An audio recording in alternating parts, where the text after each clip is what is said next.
Fenêtre sur l'emploi pour terminer notre émission. On parle de découvrir des métiers. Alors on reste évidemment dans les thèmes et le thème du débat, faire découvrir des métiers à des jeunes parce que parfois on ne connaît pas ces métiers en visio grâce à une plateforme et on en parle avec Karine Selnik. Bonjour Karine.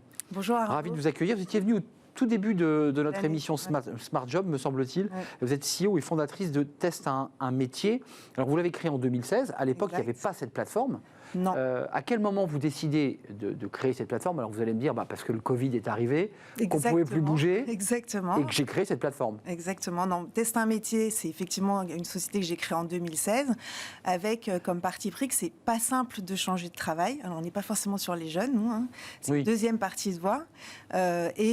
Qui manque des éléments pour lever les a priori et faire découvrir les métiers autrement, de rajouter un peu plus d'humain pour permettre aux gens de finalement se rassurer et oser changer. J'étais infirmière, je renverse la table comme beaucoup d'infirmiers et de soignants et on cherche un métier. On va sur la plateforme. Alors, ce qu'on a fait en 2016, c'est-à-dire de pouvoir tester des métiers, des immersions, et vous avez raison, le Covid a bousculé un peu les choses, et donc on est parti sur de la visio. Donc, ça veut dire qu'on ne peut plus tester en vrai, en immersion le métier, mais on peut échanger avec un professionnel qui fait ce métier. Donc, il y a une liste, j'imagine, un sourcing par rapport au métier que l'on cherche, que vous avez sourcé, bien sûr, c'est la valeur ajoutée de la plateforme. Et puis, je vais tomber sur Guy, qui est puériculteur ou qui est pépiniériste, parce que je veux partir dans ce métier. Et il va tout me raconter. Voilà. Live, il nous montre des choses où il est vraiment... Et derrière son ordinateur, donc dans cette plateforme, on a sourcé des milliers d'experts sur tous les métiers. Donc les métiers qui recrutent, bâtiment, transport, service à la personne, numérique, qui sont disponibles pour échanger en visio. Donc effectivement, vous allez sur la plateforme, vous avez envie de rencontrer Jean-Paul, Jean-Jacques qui font le métier que vous avez envie de faire. Et donc là, vous pouvez prendre rendez-vous avec eux. Une fois que le rendez-vous est positionné, vous recevez un lien visio pour vous connecter en même temps. Facile. Et ensuite, vous faites votre entretien. Pour les candidats, pour ceux qui sont à la recherche, certains sont encore dans leur métier et commencent à fureter pour voir ailleurs. C'est vraiment libre, c'est-à-dire que ceux qui s'expriment ne dépendent ni d'une marque, ni d'une fédération professionnelle. Enfin, je veux dire, ils ne sont pas sponsorisés par Nike. Vous comprenez ma question? Alors, il faut qu'ils aient l'impression que la personne en face leur dit tout sur leur métier. Alors, les experts métiers sont recrutés pour présenter les métiers. Donc vraiment, leur job, c'est de présenter leur métier sans pour autant essayer de vendre quelque chose. Donc il n'y a pas d'intérêt. L'intérêt pour les experts, c'est de valoriser leur marque employeur, de faire connaître les métiers. On est bien sur les métiers en tension. Et donc là, on a fait des partenariats avec des fédérations, des associations, des DRH qui recrutent pour qu'ils puissent faire mieux connaître ou connaître différemment leur métier. Prenons un exemple, Karine, le transport, sur lequel il y a beaucoup de tensions, il y a beaucoup de salariés qui quittent ce secteur et puis d'autres qui hésitent à y rentrer. Ouais. On rencontre qui quand je veux devenir chauffeur routier, je veux faire du long courrier, des longs voyages? J'ai qui en face? J'ai un chauffeur ou j'ai quelqu'un qui est d'une fédération? Vous pouvez avoir les deux. En fait, pour le transport, on a fait des partenariats avec tous les acteurs du marché. Donc l'AFT, par exemple, la Fédération du transport, nous a mis à disposition leurs conseillers. Donc ce n'est pas des gens qui font, ils ne sont pas chauffeurs lourds ou super lourds, mais ils savent très bien en parler et connaissent bien le marché de l'emploi. Et après, on a fait des partenariats avec des DRH d'entreprises du transport. Transdev, Jeffco, Steph, Airbus, qui ont mis à disposition des vrais ambassadeurs, donc des personnes qui font le métier, pour valoriser leur marque, donner envie d'aller vers ces métiers et éventuellement, pourquoi pas, recruter. Vous, dans votre entreprise, parce que c'est une entreprise, vous rémunérez comment ça marche le business? Excellente question. Excellente donc question. En fait, on n'est pas...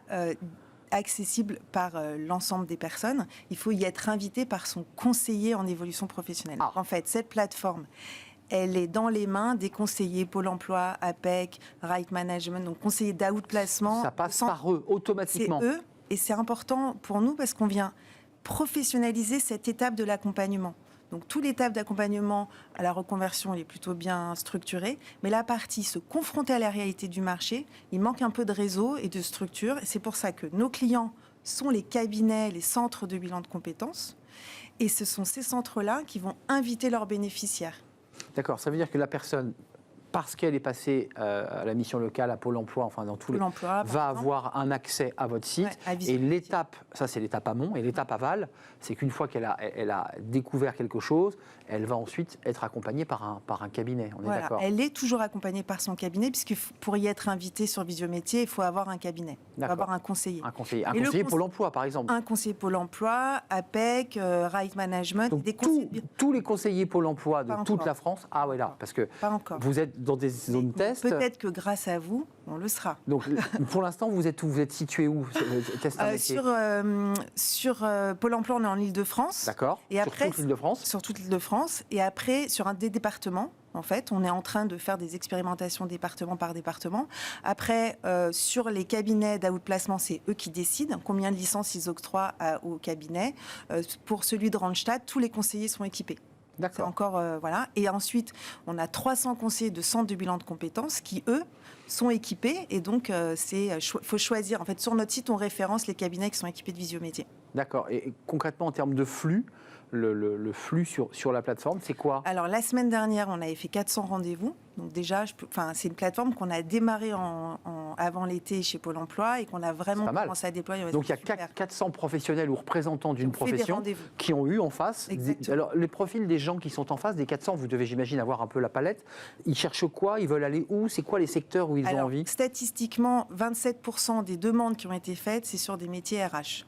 Puisqu'on vient compter et on donne cette information au conseiller sur qu'est-ce qui s'est passé sur cette plateforme, quels métiers ont été testés et quels métiers RH, formation, recrutement. Donc ils veulent partir dans ces domaines. Bien-être. Ouais, d'accord. Ça, c'est les secteurs. Et après, il y a des métiers particuliers. Je n'ai pas un métier en particulier parce que où il y a des gens qui sont très très focus sur un métier, ils vont rencontrer 3 experts. Donc là, ils savent ce qu'ils veulent faire. Il y a pas de doute. Ou alors il y en a qui vont faire 15 métiers, 15 rencontres avec des métiers très très différents. Mais ce que vous dites est intéressant parce que c'est les secteurs RH. Là, vous dites formation, management, RH. Pourquoi ça attire tout d'un coup ces personnes qui souhaitent tester ou changer de vie d'ailleurs? Je peux pas. Il y a une attractivité. On n'a pas forcément.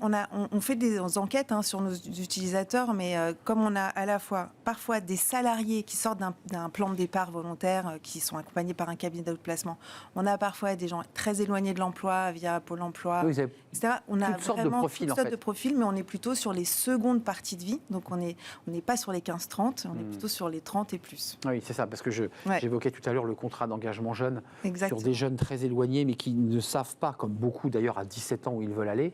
Ça, c'est pas votre cible. Non, c'est pas notre cible. Et il y a d'autres acteurs qui sont Pourquoi c'est pas notre cible? C'est que les experts qui sont présents sur cette plateforme, ils sont prêts à recruter immédiatement. On sait que, et on l'a vu dans le transport. Donc ça peut matcher tout de suite. Et l'idée, c'est pas si ça matche tout de suite. Mais par exemple, vous avez besoin de recrutement. Une grande banque récemment nous a fait cette demande de valoriser un parcours, parce qu'ils sont prêts à payer la formation, payer le salaire pendant la formation, tellement ils ont du mal à recruter. Et donc, ils ont envie de mettre des ambassadeurs pour présenter ces métiers-là. Teste un métier créé par Karine Selnik, qui est la CEO, la fondatrice, avec cette plateforme bien utile. Allez donc sur le site, mais vous ne pourrez pas accéder directement aux compétences des gens des métiers. Il faut passer par des cabinets de recrutement ou votre conseiller Pôle emploi si vous êtes demandeur d'emploi. J'ai tout dit. Merci Karine Selnik d'être venue nous rendre visite. C'est la fin de notre émission. Merci à vous. Merci de l'avoir suivi. Merci à toute l'équipe. Merci à notre réalisateur. Merci à Saïd pour le son. Merci à Alice Pitavi à la réalisation que j'oubliais. Merci à Fanny Griesmer que je n'oublie pas. Et merci à Carla pour l'accueil invité. Merci à vous. Bonne semaine, bon week-end. Et puis on se retrouve évidemment lundi pour de nouvelles aventures. Bye bye.